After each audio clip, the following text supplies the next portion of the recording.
Kat here, your favorite ginger bibliophile. And I've got one for you that Ven, one of my favorite chaos gremlins, is gonna love, because it's gonna be a rant in case the thumbnail didn't clue you in. And it is kind of my own fault because it's a popular book for once, and I was avoiding it because I'm like, yeah, I'm kind of interested, but it's kind of weird. And then I heard, another booktuber that's really cool talking about it. I'm like, that actually sounds really good. And I can't even be mad at him because he didn't lie. Like, what he said that got me interested enough to get it from the library was true. And I can see why this book worked much better for him than it did for me, because he's got way more patience and is way more into technical stuff than I am. But there was also some stuff that was left out that should have been left out of the freaking book. And what book is that I'm mad at? Discovery of Witches. Yeah. And I'm going to link those two booktubers down below because they are very awesome. Fred and Ven are freaking amazing and I love them. Y'all should be checking them out. But this book, we do have a badass, very strong witch, which is what he said, and I believed him, and it's true to an extent. But with this, what works better for him is that it starts off kind of slow, and I do not have the patience for that. I was just interested enough to keep going. And, there are parts I'm like, oh, this is really freaking good, and I just absolutely devoured it. And then we had other stuff where we had a whole chapter about yoga. And I don't mean, in general. No, it was a freaking yoga session. And it got a whole dang chapter. Why? But basically, the point of this book, which I'm still wondering why the heck it got a series when there's way better options out there, is that we have this witch who does not want to be a witch. Because her parents were, killed when she was a child, presumably because somebody, evil freaking humans found out that they were witches and killed them. And so she has been living, as much like a human as possible since she was 7 years old when they died on a trip. And she's been living with her aunt and her aunt's girlfriend, who they try to pretend that they're just really good best friends and roommates, but we all know. She knows. Because there are 3 kinds of creatures in this world aside from the humans. There are vampires, which I should love. They're my favorite, except for in this freaking... They make Edward look good. The guy that rolls around in some stripper's body glitter before he goes outside so he can be sparkly and try to get a little high school girl. Yeah, he looks good compared to this freaking idiot in this one. And then we have, of course, the witches and demons. I think I might be a demon because I get, hyper and my brain goes off in all places all the time. So, yeah, I got the hair. I might be one. I've probably been called it a couple times too. But our, witch is researching at the library because she's a Yale educated historian, and now she's in Oxford for the summer researching all this stuff for her keynote somewhere in November. And she gets a manuscript that she didn't request. And apparently it's been missing for 150 years. And the librarian couldn't even get the slip out of it. And she's like, oh, I touched it. It's all good. And has no idea that it's anything special. Until suddenly all these creatures are all up in her business. And you will give us this manuscript. We are going to be all up in your crap. Including this stupid freaking vampire, Matthew. He sort of was like, oh, you're going to give me your crap. I'm going to break into your house. I'm going to stalk you. I'm going to harass the crap out of you. It's not that, oh, I'm protective and keeping the other creatures from you. Okay, slightly it is, but mostly it's, you managed to get something that I want, and I'm going to stalk you to make sure that I'm the one that gets it. And then the idiots go fall in love, which is dumb as crap.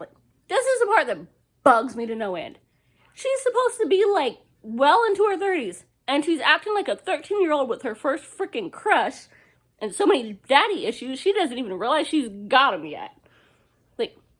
Our vampire, who, by the way, hangs out in the daylight, in the sun, does not have fangs any bigger than my little man, and I just go to restaurants and eat whatever. Like, you're a vampire. You're supposed to burst into flames when you go in the sunlight, have scary fangs, and drink blood.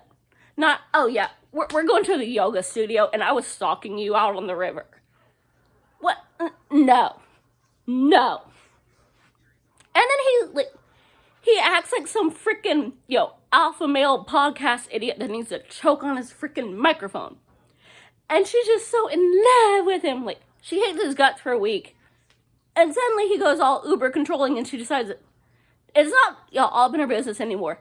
Now, that's her man and she's in love and she's gonna kill somebody for daring to ask him a question. Because she's not allowed to. Yeah. He gets mad at her for not knowing anything about vampires except for what she's read, which is mostly wrong, so how dare she not know all about him? But also, how dare she ask him questions? He's a vampire. They are secretive. That is how they stay alive, and he will kill you if you ask questions. And also, do not disobey him. He gives orders, you say, yes, sir, and run off and do it. And she dared to ask him questions, though. No, you disobey him, you will be killed. You question him in front of others, you will be killed. You speak your own mind, you will be killed. He is keeping you alive with his secrets and telling you what the heck to do.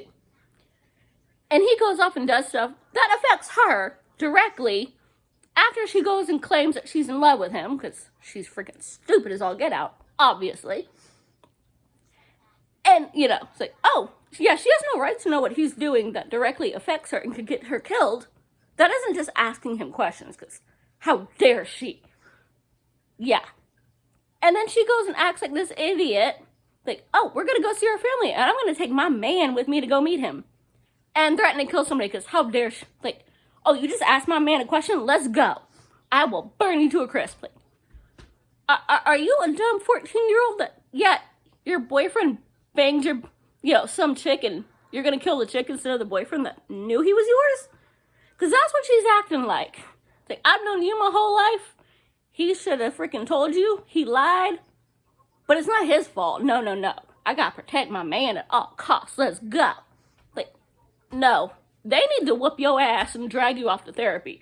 Because clearly you've got some kind of brain damage going on to be that stupid. Over some guy that you have known for 3 weeks and hated for the first week.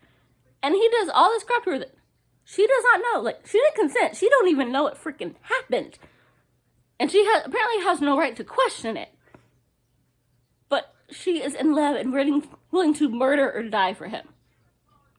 Yeah, that is not strong badass chick. That is brain damaged idiot hooking up with a, podcast bro that should be chlorinated out of the gene pool.